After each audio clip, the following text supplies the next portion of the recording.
Hello, ladies and gentlemen. Welcome back to another episode here on African Confessions. The following story that you're going to be listening to, it comes from a translation of a message that I received. The translation of that message, it reads like this. Hello, Brother Nashi, how are you? Can you please post my own story as hidden identity? This is my own story. My story goes on like this. Brother Nashi, what I want to share with you is that I joined this other cult. They are known, but they are unknown. This is a cult of people that give most of the Zim prophets that you know a lot of the money that they have. So you can be a pastor, and if you want to have money, then you need to swear allegiance to those pastors. I was told that this cult, they are able to control the wind as well as fire from the earth. So what they do is that when you are a pastor, when you tell them that you are dead broke and you want to recover from your losses, whatever losses that you might have, usually they target those that they see that are charismatic. Like in my own case, I was targeted when I was still at a Bible school. I came to South Africa as someone that was volunteering for our church. And that was when I found favor in one of these other South African pastor who saw me the way that I was being moved by the Lord. He approached me and he told me that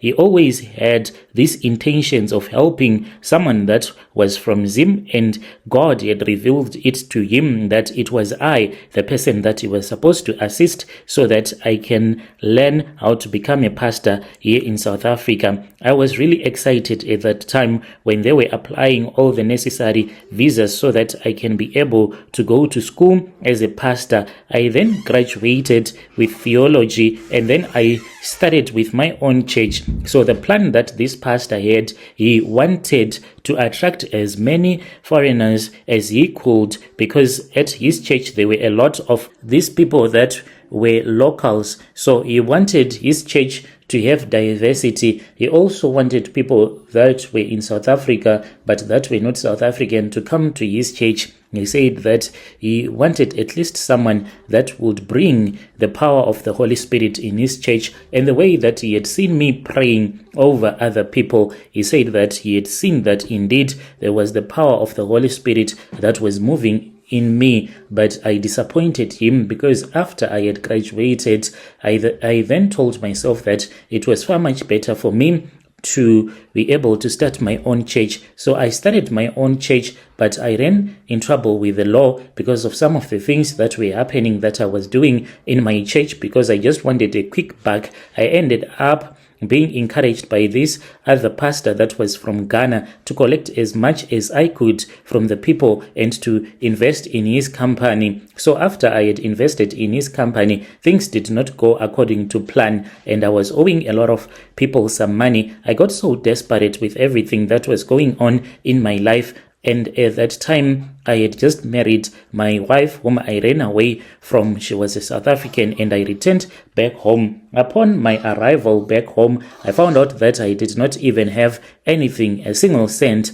And during that time when I was still in South Africa, I thought that I was going to recover, to build a big mansion, but it did not happen as such. Fast forward, I then spoke with one of my former friends, whom I had gone to the same college, but he was also from Zim, studying there in South Africa, but he had migrated. He was living in another country at that time. And then when we spoke, he then told me that when he had some financial problems, he had spoken with this other traditional healer, a man whom he said was from Malawi, a man who could assist me. He tried to give me the phone numbers, but unfortunately at that time the phone numbers were not getting through. I struggled and I suffered. I was starting churches and closing them, because what I used to do was that I would go into an area, start a small church, but I'll start to owe so much rent and I could not afford to pay up for the place. Then I would move to another location, for people were not giving me as much money as they were supposed to give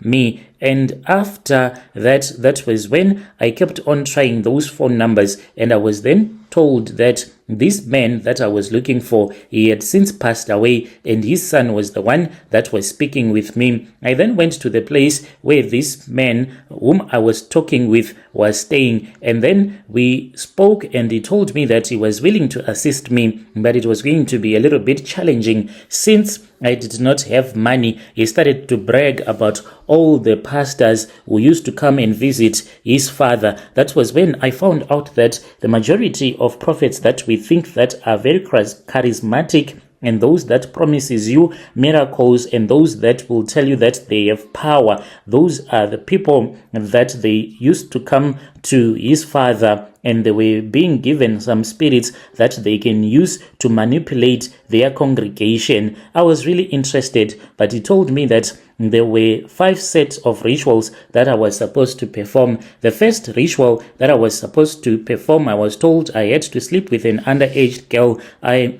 had to do that. Unfortunately, I cannot share with you the details. That was the first step. The second step, I was told that I had to survive on human feces of a person that was running mad, and I had to track down this other man who was always in our area, who was mentally challenged. So this man, he was staying in the bushes. I used to follow him late at night, and then I would just wait for him when he would go and relieve himself, and then I would go there and pick up his droppings that he would have left there and return back home, and I would prepare a meal for myself, and then I would eat. The reason as to why I am so heartless when someone asks or wants to borrow me money, because the way that I attained my wealth, it is a very painful way. The third ritual that I was supposed to complete, I was told that I had to sleep with as many women as I could, and at that time I was told that the minimum number of women that I was supposed to sleep with within 1 month,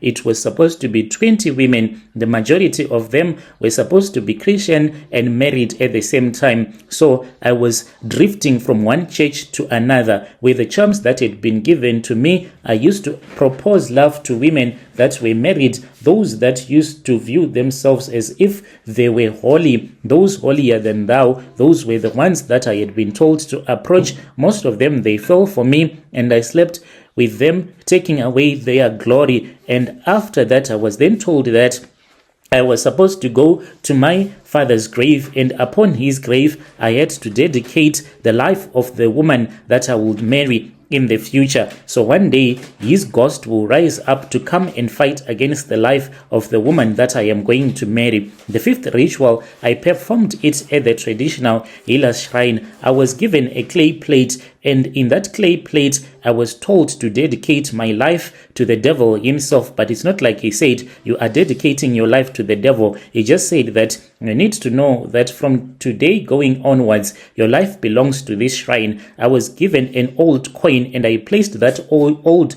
coin inside that clay plate, and then I declared that from that very day going onwards, my soul belonged not to the Lord, but my soul belonged to the shrine, to the ancestors of that shrine. That is how I dedicated myself to this occultic club. I really thought that one day I was going to meet some of the famous prophets, but I was told that some of them, they were too powerful, too popular, and they controlled massive congregations such that they cannot meet up with a person like me. Fast forward, I am living an amazing life, and I have gathered immense fortune. And what I like about our country, it is quite easy for people to dismiss you as someone that is corrupt, yet you are someone who is into blood rituals. Whenever I come across such negativity, I get so excited, for I know that I am safe. My secret is safe, for they will say that this one is working for the corrupt party, whereby I will be just making my money using these rituals that I did. So that is my own confession, and this is the life that I am living. My soul belongs not to me or to the Lord anymore. Therefore, for me, you cannot guide me back to Christ, for I walked away from him, taking with me my soul and giving it to another. Dear listeners, right there was a message that was sent to me by one of our brother right there. That was the translation of the message that was sent to me by one of our brother right there. Strange things indeed, they do happen in this world.